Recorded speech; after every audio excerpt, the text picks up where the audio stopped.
Assalamualaikum warahmatullahi wabarakatuh. Perkenalkan, nama saya Nur Hidayati. Baik, di sini saya akan membahas tentang perbandingan kebijakan fiskal RI di masa pandemi COVID-19. Dan ini bintang tamu saya, Saudari Nurul Aisyarah. Baik, yang pertama langsung saja saya jelaskan apa itu kebijakan fiskal. Jadi kebijakan fiskal adalah kebijakan pemerintah tentang pengelolaan, penerimaan dan pengeluaran keuangan negara. Jadi kebijakan fiskal itu sebelum di masa pandemi COVID-19 itu sangat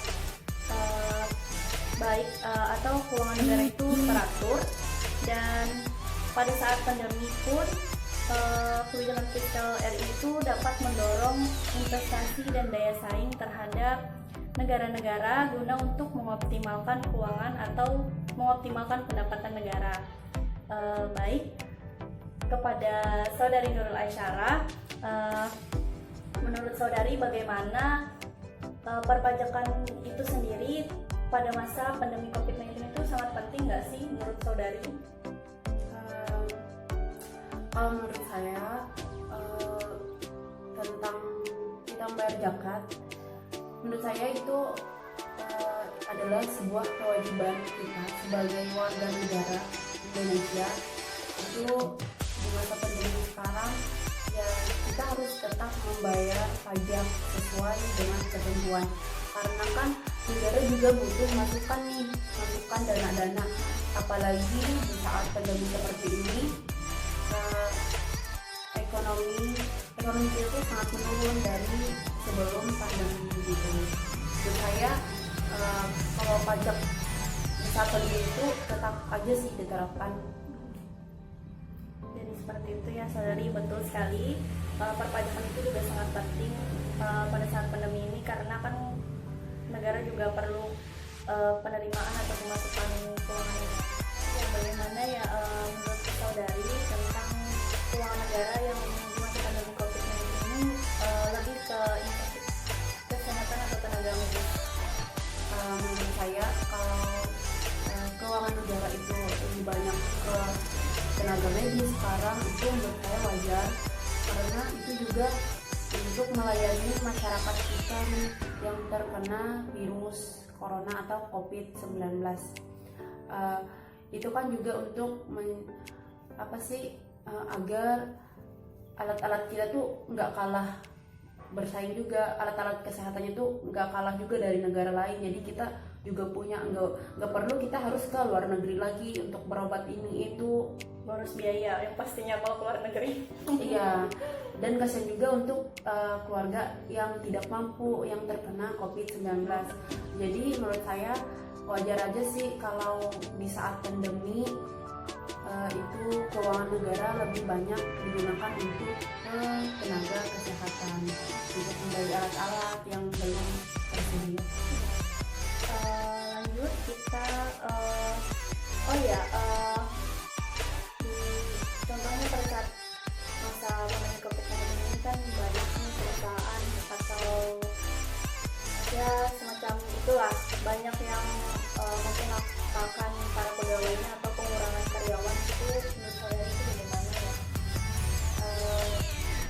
Ya memang di saat pandemi ini drastis banget ya menurun perekonomian dari seluruh bidang apapun. Semua merasakan dan mengalami pendapatannya menurun, Sangat berdampak sekali ya. ya ada yang sampai bangkrut atau gulung tikar.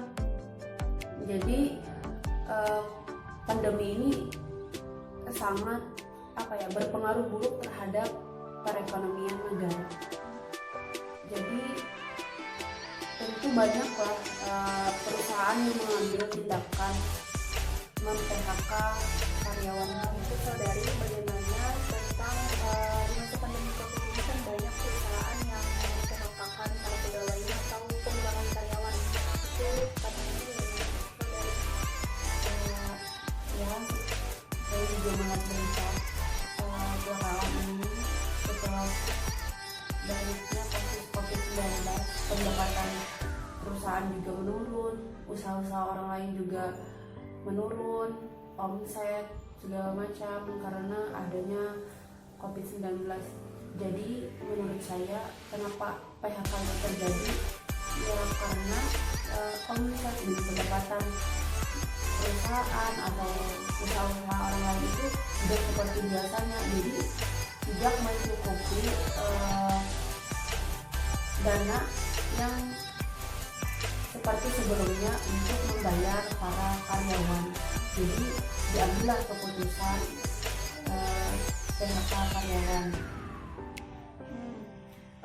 Terus bagaimana dengan para karyawan yang di PHK tersebut, sedangkan karyawan tersebut itu kan sangat memerlukan pekerjaan atau sangat membutuhkan sekali dengan pekerjaan tersebut untuk biaya hidup kan. Kalau perusahaan tidak mem-PHK para karyawannya, justru mungkin perusahaannya akan mengalami kebangkrutan lagi, maka diambillah tindakan untuk PHK karyawan. Mungkin saja karyawan-karyawan yang sudah di PHK dia bisa tuh membuka usaha atau mengasah skill setelah di PHK. Menurut saya mereka kan tuh di perusahaan atau mereka jadi karyawan, mereka punya skill yang pastinya sudah mereka miliki.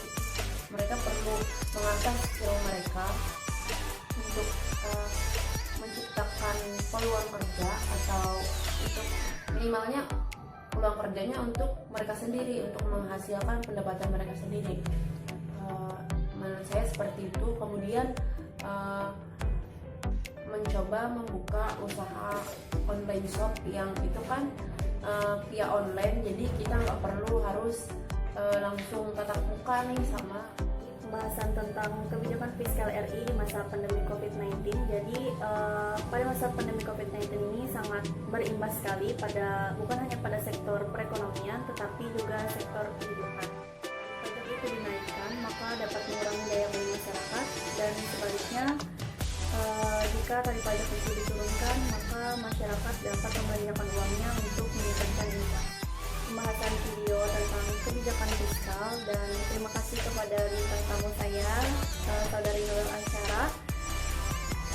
Kurang dan lebihnya saya mohon maaf. Sekian dan terima kasih. Wassalamualaikum warahmatullahi wabarakatuh.